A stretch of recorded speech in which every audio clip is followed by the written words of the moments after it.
मौलागढ़ में पीडीएम का जलसा आगाज से पहले ही इख्तिलाफात का शिकार। पीपी और जेयूआई के रहनुमाओं में तल्ख कलामी के बाद जलसा रैली में तब्दील हो गया। पार्क से कुर्सियां हटा दी गईं। कारकुनों का जीटी रोड पर पड़ाव। बिलावल भुट्टो जरदारी काफिले की सूरत में जलसागाह की जानिब गामजन। कहते हैं नाअहल हुकूमत ने पूरे मुल्क को बहरानों में धकेल दिया। कठपुतली राज के खात्मे के लिए पीपी के जियाले निकल पड़े। अब उनकी उल्टी गिनती शुरू हो चुकी है। मौलाना फजल रहमान का कारवां भी रवां दवां।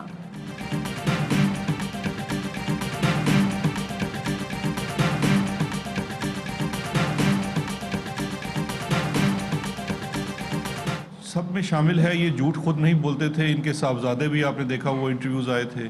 फिर एक साहबजादी मरियम नवाज़ और मरियम सफदर, वो भी कन्फ्यूजन रहती है, लेकिन झूठ का एक सिलसिला है। पहली तो चीज़ ये है कि एक दफ़ा से फिर मरियम सफदर का नवाज शरीफ साहब का झूठ पकड़ा गया। अदालती फैसलों पर झूठ बोलो और मिठाइयां बांटकर कौम को गुमराह करो। पनामा जेआईटी के फैसले से लेकर ब्रॉडशीट के फैसले तक नवाज शरीफ और मरियम नवाज के झूठ का सिलसिला खत्म न हुआ। मुशीर बराए एहतसाब शहजाद अकबर बरतानवी अदालत के फैसले पर झूठ बोलने वाले नवाज शरीफ और मरियम नवाज पर बरस पड़े।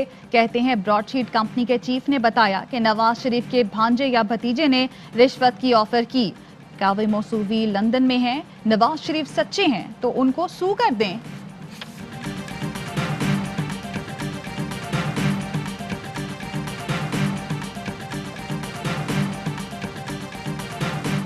नवाज शरीफ को वापस लाने के लिए हमने उनकी डिपोटेशन के लिए भी कहा हुआ है बरतानवी हुकूमत को, और एक्सट्रेडिशन को भी परसू कर रहे हैं। इनका स्टेटस इसहाक डार या बाकी जो मतलूब लोगों हैं उन लोगों से मुख्तलिफ है, और उसकी बड़ी वजह यह है कि ये सज़ा याफ्ता है। नवाज शरीफ का मामला इसहाक डार और दीगर से मुख्तलिफ है क्योंकि वो सजा याफ्ता हैं। हुकूमत का केस मजबूत है। नवाज शरीफ की बेदखली के लिए बरतानिया को कहा है। शहजाद अकबर की प्रेस कॉन्फ्रेंस। कहा ख्वाजा आसिफ ने मनी ट्रेल की कोई दस्तावेज नहीं दी। इकामे के बाइस बैंकों ने भी कोई सवाल नहीं उठाया। ख्वाजा आसिफ की ये वाहिद नौकरी थी जिसमें तनख्वाह उनके हाथ में दी जाती थी।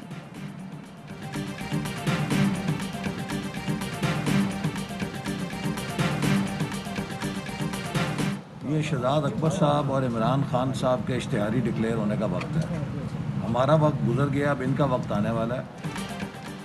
हमारा वक्त गुजर चुका, अब इमरान खान और शहजाद अकबर को इश्तिहारी करार देने का वक्त आने वाला है। लीगी रहनुमा एहसन इकबाल का रद्द-ए-अमल। कहा कौम के सामने जब इनके जराइम की फहरिस्त आएगी तो इनको मुंह छुपाने की जगह भी नहीं मिलेगी। इन्होंने खुद को फरिश्ता कहकर मुल्क लूटा। ज़िमनी इंतखाब हुकूमत के खिलाफ रेफरेंडम साबित होगा।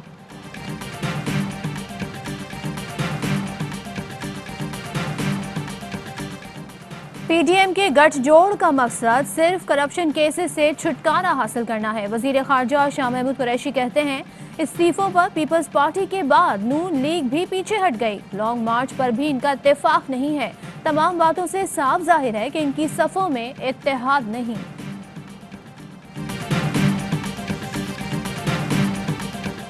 पाकिस्तान के खिलाफ भारतीय शर अंगेजियाँ और डिसइंफोलैब के होश रबा इंकशाफात। वफाकी वजीर मुराद सईद ने पार्लियामान में बहस की ज़रूरत उजागर कर दी। स्पीकर कौमी असम्बली और चेयरमैन सेनेट को खतूत इरसाल। खुसूसी इजलास बुलाने और तफसीली बहस की इस्तदा। कहा भारत शैतानी एजेंडे की तकमील के लिए पाकिस्तान के गिर्द शर का जाल बुन रहा है। दुश्मन को सियासी जमातों और सहाफ़ती इदारों से अलाकारों का गिरोह मुयस्सर है। दुनिया की पार्लिमानी क़यादत से राब्ता करके भारतीय शर अंगेजियों से आगाह किया जाएगा।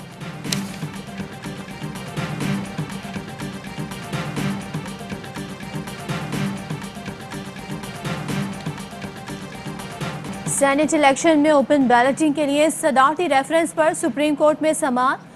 केपी और पंजाब हुकूमत ने ओपन बैलेट की हिमायत की। जेयूआई फेक अदालत के इख्तियार पर एतराज़। रज़ा रब्बानी की ज़ाती हैसियत में फरीक बनने की इस्तदा। सिंध ने जवाब के लिए 1 हफ्ते की मोहलत मांग ली। चीफ जस्टिस ने रिमार्क्स दिए हर वकील के ज़बानी दलाइल नहीं सुनेंगे। अटॉर्नी जनरल खालिद जावेद के दलाइल के बाद समाअत 13 जनवरी तक मुलतवी। सेनेटर फैसल जावेद कहते हैं हुकूमत वोटों की खरीदो फरोख्त रोकना चाहती है। ऑपोजिशन को मालूम है वो बगैर रिश्वत जीत नहीं सकते।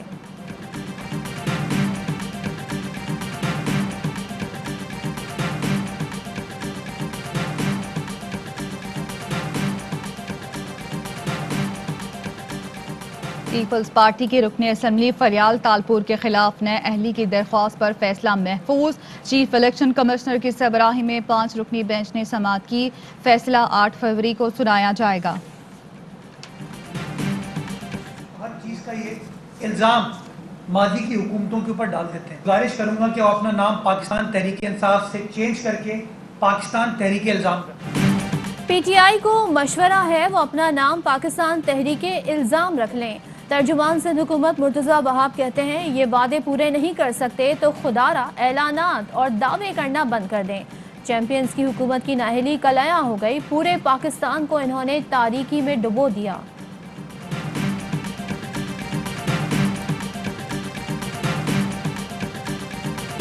मुल्क भर में बिजली का तवील ब्रेकडाउन क्यों और कैसे हुआ? नेपरा ने तहकीकात के लिए कमेटी बना दी। तहकीकाती टीम में नेपरा के अफसरान, निजी माहिरीन और इंजीनियर शामिल होंगे।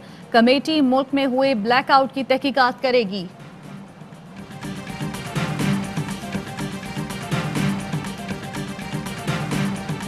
मुल्क में कोरोना के मजीद 32 मरीज इंतकाल कर गए। मजमूई अमवात 10,676 हो गई। मजीद 1,877 केसेस रिपोर्ट।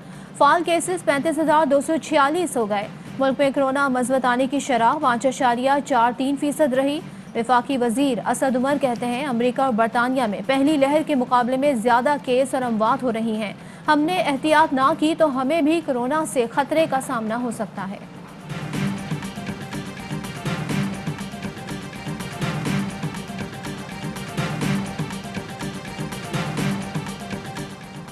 हुकूमत की बेहतरीन हिकमत अमली और इकदामात कोरोना की पहली लहर में बेरोजगार होने वाले 1.5 करोड़ से ज्यादा अफराद को दोबारा रोजगार मिल गया। इदारा शुमारियात के मुताबिक कोरोना की पहली लहर में लॉकडाउन के दौरान 2 करोड़ से ज्यादा अफराद बेरोजगार हुए।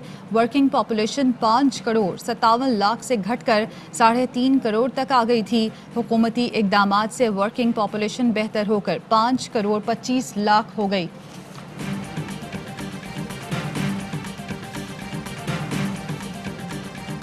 दो बूंद पाकिस्तान की खातिर मुल्क भर में कौमी इंसदादे पोलियो मुहिम जारी। पंजाब में 2 करोड़, सिंध में 92 लाख, खैबर पख्तूनख्वा में 71 लाख, बलोचिस्तान में 25 लाख से ज्यादा बच्चों की वैक्सीनेशन होगी।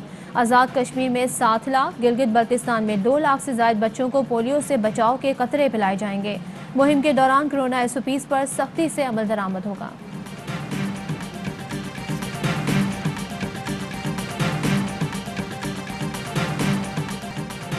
सुप्रीम कोर्ट ने जिनसी हरासगी केस में मीशा शफी की अपील समाअत के लिए मंजूर कर ली। केस को जिनसी हरासगी से मुताल्लिक उसको नोटिस के साथ मुंसलिक कर दिया। गुलकार अली जफर और पंजाब हुकूमत को बाज़ाब्ता नोटिस जारी कर दिए।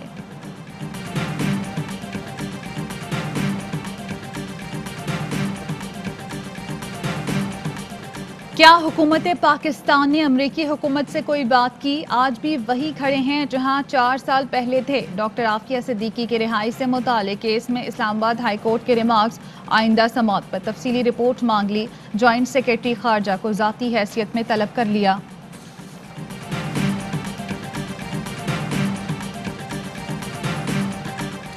हेड कोच मिसबाउल हक ने दौरे न्यूजीलैंड में नाकामी की जिम्मेदारी कोरोना पर डाल दी। बोले खिलाड़ी 18 से 19 दिन कमरों में रहे जिससे परफॉर्मेंस पर असर पड़ा।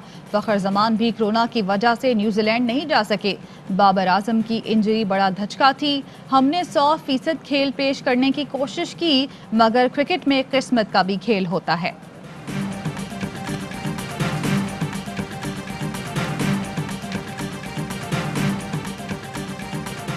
फ्रांसीसी सदर और अहलिया की शाह खर्चियाँ। सरकारी रिहाइश गाह की सजावट पर लाखों यूरो उड़ा डाले।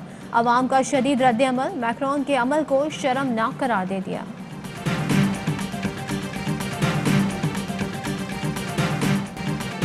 और पाकिस्तान में 1 तोला सोने की कीमत 1,12,584 रुपए हो गई। 1 ग्राम सोना 9,652 रुपए 28 पैसे का हो गया। 1 मिलीग्राम सोने की कीमत 9 रुपए 65 पैसे हो गई। मुत्तहदा अरब अमारात में 1 मिलीग्राम सोना 22 फिल्स का है।